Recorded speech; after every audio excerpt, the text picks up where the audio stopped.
Good morning students.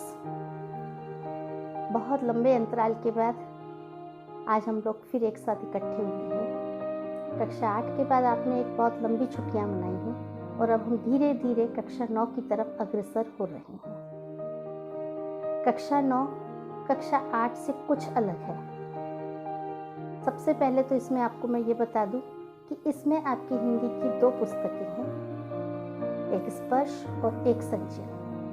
संचयन आपकी जो बुक है उसमें आपको छोटी छोटी शिक्षाप्रद कहानियाँ पढ़ने को मिलेगी जो हमें कोई ना कोई शिक्षा देती है। इसमें आज मैं आपको जो शुरुआत करवाने जा रही हूँ वह है गिल्लू। लेखिका महादेवी वर्मा के द्वारा लिखी गई इस कहानी गिल्लू में गिलहरी के एक बच्चे के बारे में बताया गया है। ऐसा सुना जाता है कि महादेवी वर्मा पशु पक्षियों से बहुत प्रेम करती थी और उन्होंने अपने घर में ही एक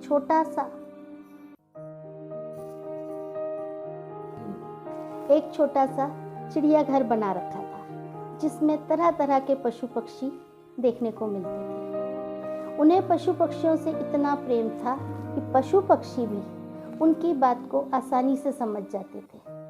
कहा जाता है कि चाहे कोई भी हो, प्रेम की भाषा सभी समझते हैं। इस पाठ में लेखिका ने एक गिलहरी के बच्चे की बात बताई है। एक सुबह जब लेखिका अपने घर से बाहर निकली तो उन्होंने देखा कि गमले के पास एक गिलहरी का छोटा सा बच्चा चिपका हुआ पड़ा है। एक कौवा उसके ऊपर बार बार चोंच मार रहा है।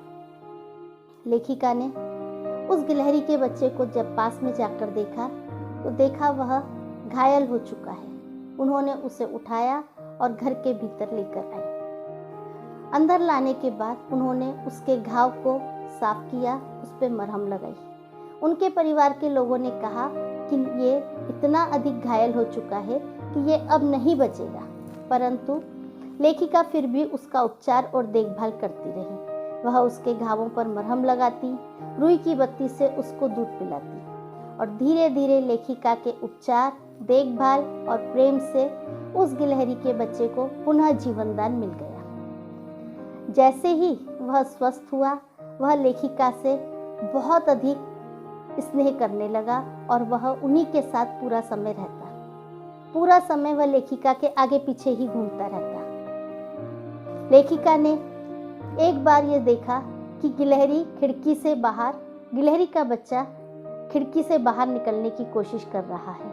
बाहर उसको कोई अन्य पशु पक्षी नुकसान ना पहुंचाए, इसलिए उन्होंने अपनी खिड़की पर एक जाली लगा दी। अपने कमरे में फूलों की एक टोकरी में उन्होंने उसके लिए एक झूला बना दिया। गिल्लू दिन भर अपने फूलों की टोकरी में बैठा रहता और वहीं पर बैठे बैठे वह खाता पीता रहता। उसको काजू बहुत पसंद थे और वह ज़्यादातर काजू खाना ही पसंद करता था। लेकिन धीरे धीरे लेखिका को ऐसा लगने लगा कि गिलहरी का बच्चा भी अब बाहर जाने की कोशिश करता है, तो उन्होंने अपनी खिड़की में से ऊपर से थोड़ी सी जाली को हटा दिया जिससे वह आसानी से बाहर निकल सके। अब गिल्लू दिन भर बाहर रहता, अन्य गिलहरियों के साथ खेलता रहता और शाम होते ही वह वापस अपनी डलिया में आकर, झूले में आकर बैठ जाता। लेखिका जब भोजन करती तो वह उनके साथ उनकी थाली में ही बैठता। धीरे धीरे लेखिका ने उसको थाली से बाहर टेबल पर बैठना सिखाया और वह बड़े ध्यान के साथ उनकी थाली से चावल का एक एक दाना उठाकर खाता और इस प्रकार वह लेखिका के साथ भोजन करता। जब लेखिका अपने काम में व्यस्त होती तो उनका ध्यान आकर्षित करने के लिए गिल्लू कभी पर्दे की चुन्नटों पर चढ़ता, कभी उनके पैरों के पास आकर चिपक जाता, कभी उनके साड़ी के पल्ले को पकड़कर ऊपर नीचे होता रहता। जब तक लेखिका उसे उठाकर गोद में ना ले ले, उसका यह क्रम अनवरत चलता रहता था। एक बार लेखिका एक दुर्घटना में घायल हो गई। कई दिनों तक वह अस्पताल रही। अस्पताल से जब वह घर आई तो उन्होंने देखा कि उनकी अनुपस्थिति में गिल्लू ने खाना पीना छोड़ दिया था। यहाँ तक कि उसका मनपसंद भोजन काजू भी जो थे वह भी उसकी डलिया में वैसे के वैसे ही पड़े थे। लेखिका के आने के बाद गिल्लू उनके पास एक परिचारिका की तरह बैठने लगा। वह अपने छोटे छोटे पंजों से कभी उनके बालों को सहलाता और कभी उनके हाथ पर आकर बैठ जाता। धीरे धीरे लेखिका पूर्णतः स्वस्थ हो गई और उनका पहले की तरह क्रम चलता रहा। लेकिन एक दिन लेखिका ने देखा कि गिल्लू कुछ अनमना सा हो रहा है। लेखिका समझ गई कि गिल्लू का अंत निकट है, क्योंकि गिलहरी की आयु 2 वर्ष से अधिक नहीं होती। उस दिन गिल्लू दिन भर अपने झूले से नहीं उतरा। रात में जब वह लेखिका के पास आया तो लेखिका ने देखा उसके पंजे ठंडे हो रहे थे।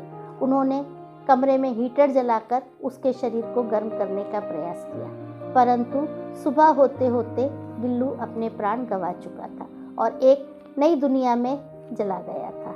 लेखिका ने गिल्लू की समाधि को सोन जूही के नीचे ही बनाया और जब कभी सोन जूही में पीली कलियां खिलती तो लेखिका को लगता जैसे गिल्लू पुनः पुनर्जीवन प्राप्त कर उनके सामने आ गया है। तो इस कहानी से हमें यही शिक्षा मिलती है कि पशु पक्षी मूक होते हुए भी प्रेम की भाषा को बहुत अच्छी तरह से समझते हैं। यदि हम उन्हें प्रेम देते हैं तो बदले में वह भी हमारे साथ बहुत अधिक लगाव रखते हैं। इस प्रकार इस कहानी के अंत के साथ आपको ये बताना चाहूँगी कि आप लोगों ने जो कुछ अभी सुना उससे संबंधित प्रश्न आपको स्क्रीन पर मिलेंगे, जिन्हें आपको नोट करना है और छुट्टियों के बाद जब आप स्कूल आएंगे तो अपनी गृह कार्य की कॉपी में उन्हें करके लाएंगे।